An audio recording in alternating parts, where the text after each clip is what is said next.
There was a refrain in the Biden administration that we heard over and over again: nothing for Ukraine without Ukraine. We've come a long way from there. Is it possible to achieve peace without the input from European partners and Kyiv itself? I think the administration is seeking to get that input. I know that General Randy George and the Army Secretary met with General Syrski today in Ukraine, and they're seeking first a military appreciation and also an understanding of exactly what's needed to strengthen Ukraine's defense in this. But as you all were saying, there's a lot we don't know about this plan.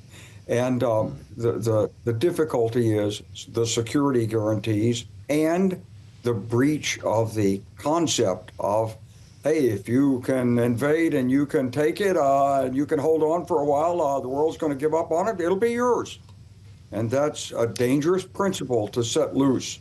We have tried our best for 80 years not to allow aggression to pay.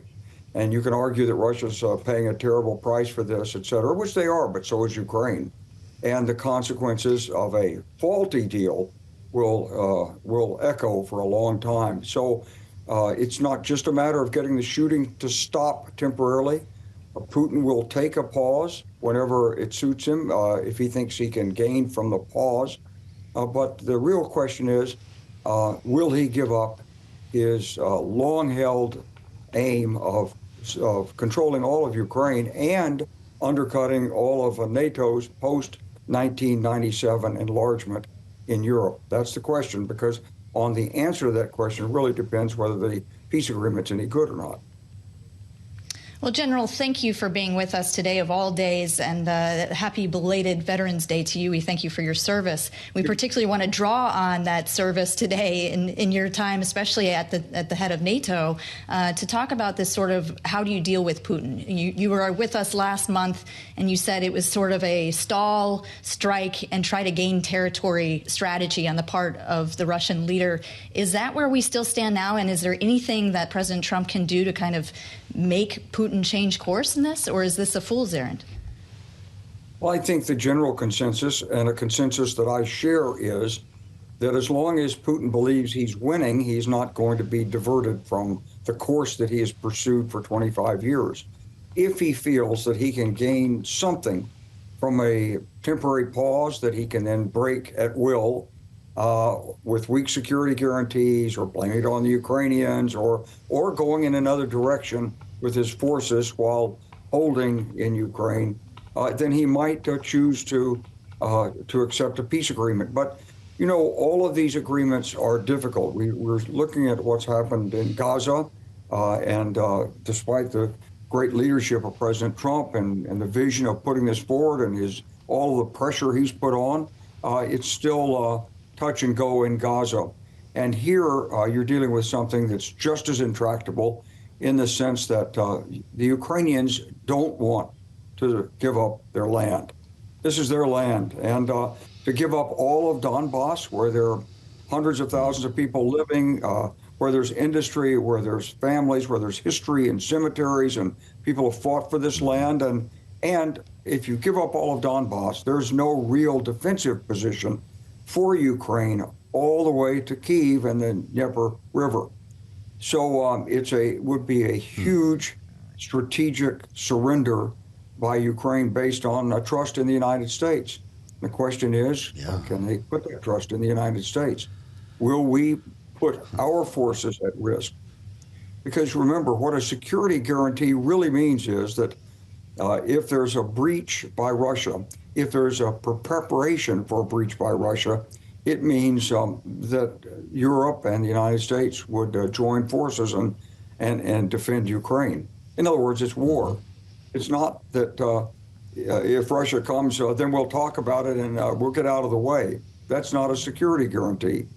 So it's Ukraine is going to have to ask some hard questions, and I think the Europeans will ask hard questions too. Everyone wants a war to stop. You framed that so well, General.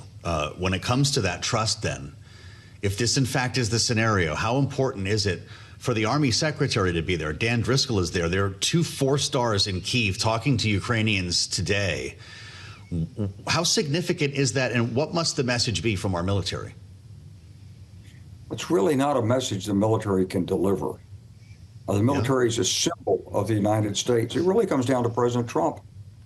And if he participates, if the U.S. participates in the security guarantee actively, now, he has said we won't put any troops there. Okay, so that's one mark against us because that weakens a security guarantee, the fact that the United States isn't on the ground. But you could still have a security guarantee if the Europeans were there in sufficient numbers and far enough forward. But a few European forces, say 10,000 men, multinational force, located around Lviv, ready to leave if there's a sign of trouble. No, that won't satisfy Ukraine, I don't think, and it won't deter Putin if and when he's determined to go forward. It may be that Putin is licking his wounds right now and saying, "Look, I'm just ready to stop. Give me something for it." But in that case, we should be driving a hard bargain, not giving up Donbass. That's just my impression from having followed this thing at very close range for a number of years. So many questions remain here, but it really does come down to the President of the United States. He's the man who is going to make the difference in peace and war in Ukraine. Well, General, you mentioned that it comes down to the president, but we've also had a lot of other players in the administration, including Special Envoy Witkoff, who was rumored to be going to Turkey, and then officially we hear that those plans were canceled or never were in the works. But do you see European officials, are they going to be in town by the end of the week? I mean, this stuff has been moving so quickly in various stages. Can you expect that, they'll want to get in on this conversation very soon in Washington? It could move for a lot of different reasons quickly. But remember, this war would stop instantly at the moment Putin says, I'm stopping the war. So he has it totally in his power to stop. He could stop it with an hour's notice. So really, when it stops is more a function of Putin than anything else. So the president will want to determine what is the minimum that Ukraine can give up to assuage Putin, keep him there, lock it in, and then what must be done to secure it by the Europeans. The Europeans have to be willing to put their men's lives on the line to secure this. That means they've got to be forward. It means they've got to have fighting capability, not an observer mission, not people in Humvees running around with radios and blue helmets reporting on what's happening. There may be some of that required to determine whether there's been a violation, but it's got to be backed up by hard power. Come back to the Kennedy Center with us for a moment, General, because the president, of course, is there not to talk so much about Putin or even Ukraine, but Saudi Arabia. And we've seen a flurry of deals that have been announced that all invoke the prospect, or at least a question, of national security. They include advanced AI chips. They also include stealth F-35 fighter jets. The president talked about this a short time ago. Here's what he said. It was great to be with you last night. I think it was something to behold. We officially designated the kingdom yesterday as the major non-NATO ally. That's a big deal. That happens seldom, very seldom, if at all. So I just want to congratulate you on that. That's a sign of trust. So seldom. There are 18 nations that apparently enjoy that status, General, but the F-35s are a question, knowing that a special variant had been put together and designed for the Israelis, the F-35I, that allows Israeli military to plug directly into that system with their own avionics. Will Saudi Arabia have a similar arrangement with the United States? And doesn't that put the Saudis on par with the Israeli Air Force? I believe there will be some kind of special arrangement. I think that'll have to be worked out in private discussions. This is an effort to advance the Abraham Accords. Saudi Arabia has been a reliable partner of the United States, despite what happened on 9/11 with some individual Saudis and all of the furor going on for that. But really for 80, 90 years. The United States and the Saudis have worked very, very closely together. And I will say also that their armed forces have rapidly improved over the last 30 years. They've come a long, long way from where they were, let's say, when they were aligned alongside us in 1990, 91 for the Gulf War, especially in the Air Force. The Air Force is excellent. It's got excellent equipment, and I know, of course, they want that F-35, and I think they'll be capable of employing it effectively and in conjunction with the United States and perhaps with Israel if the Abraham Accords go through the right way and if Iran remains a major security threat in the region.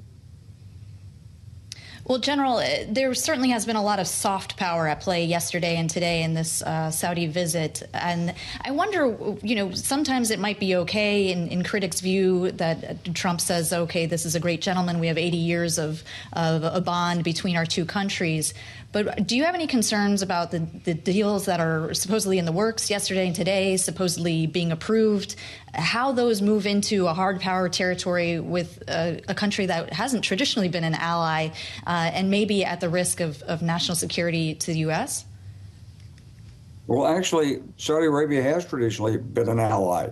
Even back in the late 60s, early 70s, the United States relied heavily on Iran under the Shah and the Saudis as the twin pillar strategy in the Gulf.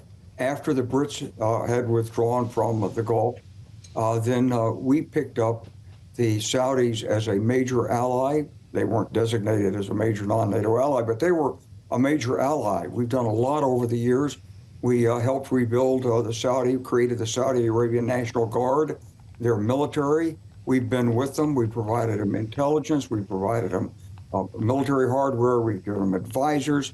It's been decades and decades of excellent security relationship. And you can't forget that in 1990, when Saddam invaded Kuwait, Secretary Cheney went to Saudi Arabia. He talked to the king. That's when they accepted the presence of major U.S. forces there in Operation Desert Shield to deter a further Iraqi advance into Saudi Arabia and the eastern province oil fields. And that deterrence was successful. And then we went on in conjunction with Saudi forces that were allied and aligned with the United States in some of these operations. So it's been a long record of security cooperation. I don't think that's an issue, really. Saudi Arabia is employing Russian-made air-to-ground missiles, though, correct? In our remaining moment, General, do you worry about the creep of technology transfer getting into the wrong hands? Well, we always have to worry about this, but technology does migrate. You simply can't keep it secret. It's just the way it works in the world. And really, starting in 2014, when the Saudis formed OPEC Plus, there was an alignment of interests with the Russians. And that wasn't necessarily a bad thing at the time. And so we have to appreciate that Saudi Arabia is not the United States. It has its own position in the world. But in terms of advancing U.S. interests, they have been a reliable ally, and we would expect it to continue.